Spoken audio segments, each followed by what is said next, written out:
The Reality Amalgam. The soul becomes dyed with the color of its thoughts. Marcus Aurelius. With the help of the slide technique described earlier on in the training, you can successfully create an image which the world will stream into physical reality. Aside from any concrete image though, it would not be bad at all to maintain an unchanging background to the layer of your world that will consistently create a favorable atmosphere. You may have noticed that your reflection looks slightly different in each mirror. It's the same face, but each mirror highlights different nuances like mood, emotional tone, or personality traits. One reflection might appear kind, another angry, one might look healthy, another sickly, some warm, others cold, or less attractive. You might wonder why reflections differ when a mirror should show an exact copy of the same image. The difference comes from various factors, like in photography, lighting, background color, and the mirror's quality all influence the reflection. Venetian mirrors have been admired for their charm since the Middle Ages. Venetian glass was famous for its exceptional quality, but it wasn't just the glass that made these mirrors special. People noticed that the reflection in a Venetian mirror appeared more attractive and pleasant compared to ordinary mirrors. It turned out that the Venetian masters had their own special little secret. They would add gold to the amalgam, the composition of the mirror backing, which had the effect of making warm tones dominant in the reflective spectrum. You can improve your part of the dual mirror by creating a more comfortable layer of your world. To do this, mix your own amalgam. Your world layer is shaped by your reactions to yourself and the world around you. Focus on one positive aspect within these reactions to set a consistent, favorable background. You could, for example, use the following formula as a dominant. My world takes care of me. People readily express their attitude to life when they're dissatisfied with something, whereas when anything good happens, they take it for granted, almost indifferently. We do it unconsciously, reacting by force of habit. Now, you can wake up and use the amalgam to your advantage to express your attitudes to life consciously. Deliberately attune your outlook to align with the dominant idea, and then you will see how the mirror will react. It will be your first step on the path to shaping reality. Understanding the historical influence of Venetian mirrors allows us to draw a compelling insight into the profound impact of our internal thoughts on external realities. For example, the Pygmalion effect. Higher expectations from others can lead to improved performance and outcomes, showing the powerful influence of belief and expectation on personal achievement.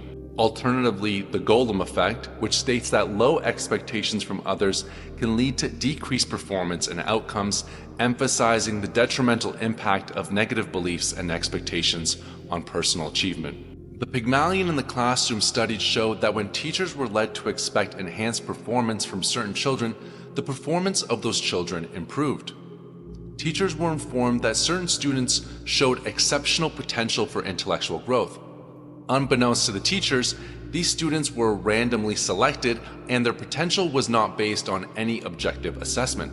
Nevertheless, the teachers treated these students differently, offering the better students more attention, encouragement, and challenging assignments. Remarkably, by the end of the study, these students showed significantly higher intellectual gains than their less able peers. On a material level, the model works like this. Your belief about others influences your behavior towards others, which impacts their belief about themselves, which causes the corresponding action, which then reinforces our beliefs about them, perpetuating the positive or negative cycle. People usually wait to see change in others towards them or otherwise before changing their perspective, expectation, or beliefs, as they don't realize that it's their thoughts that can directly impact their relationship. On the other hand, the Golem effect manifests when individuals are persistently perceived or treated as incompetent, unintelligent, or incapable. As a result, they internalize these negative expectations, causing their performance, motivation, and self-confidence to decline. This phenomenon creates a vicious cycle where the person's genuine abilities and potential become constrained by the negative beliefs placed upon them. Okay, personal storytelling time. I had a negative amalgam filter on my life that was embedded in me based on my upbringing. Whenever I would be...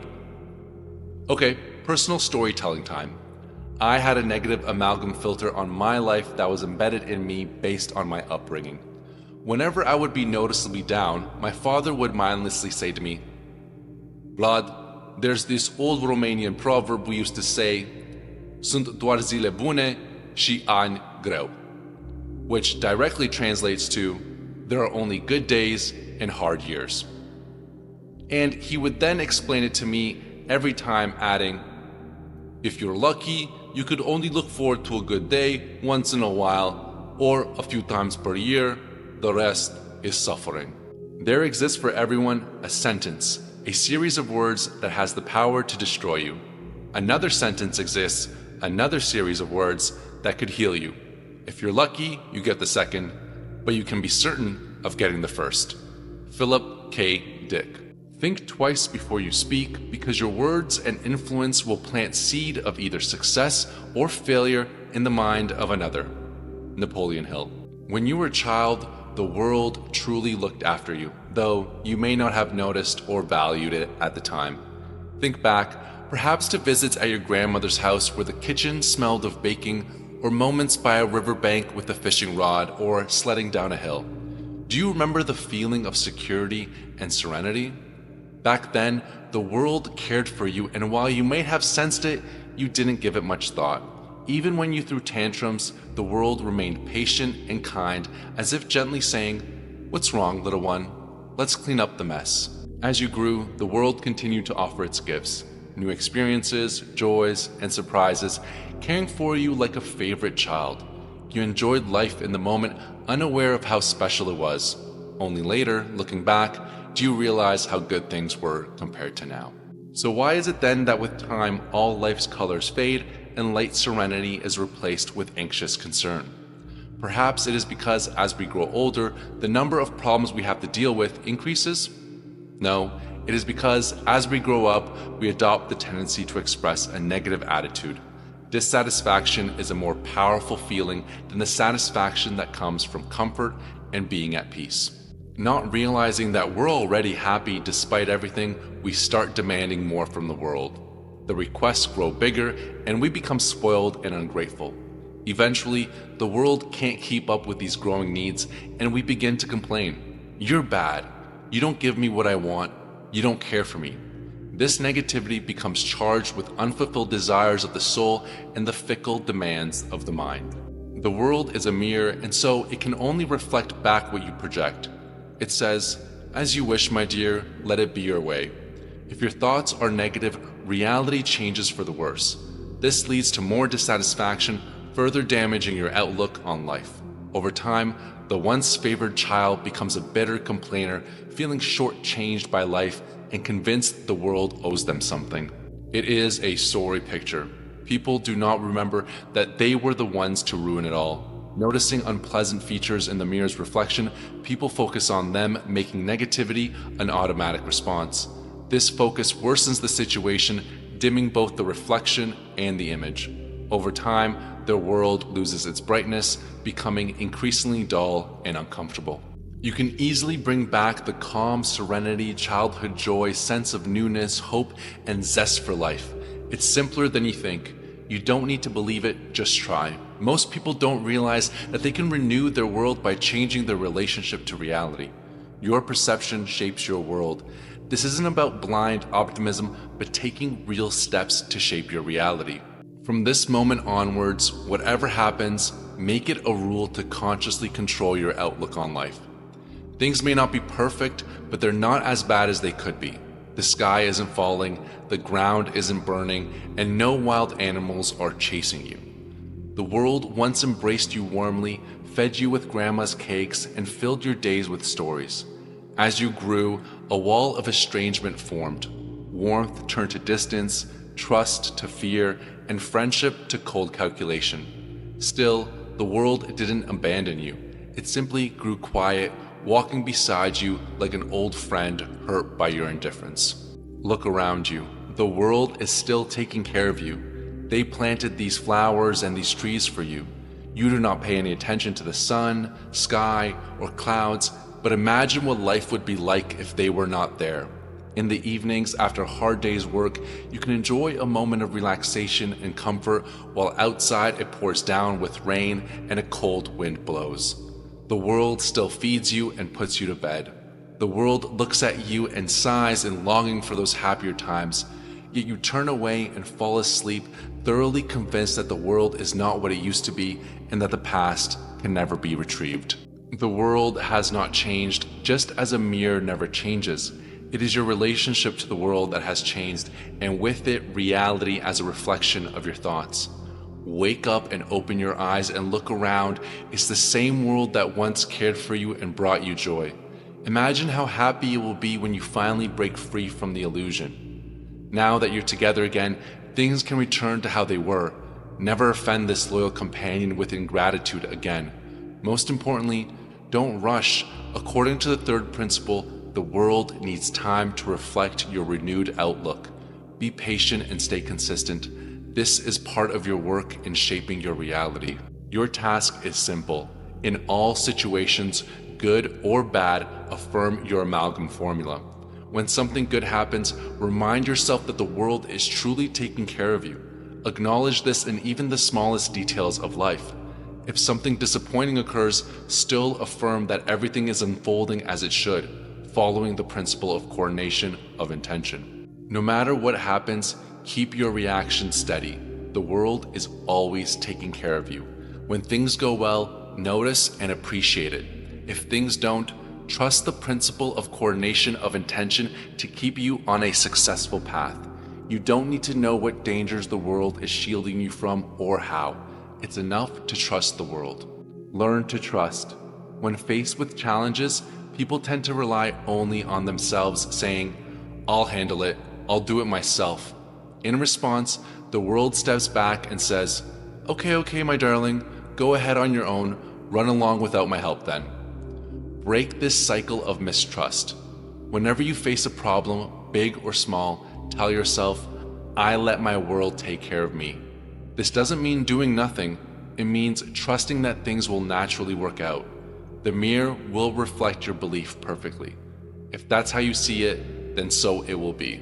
Make a habit of allowing the world to take care of you, from the tiny details of everyday life to the most important issues.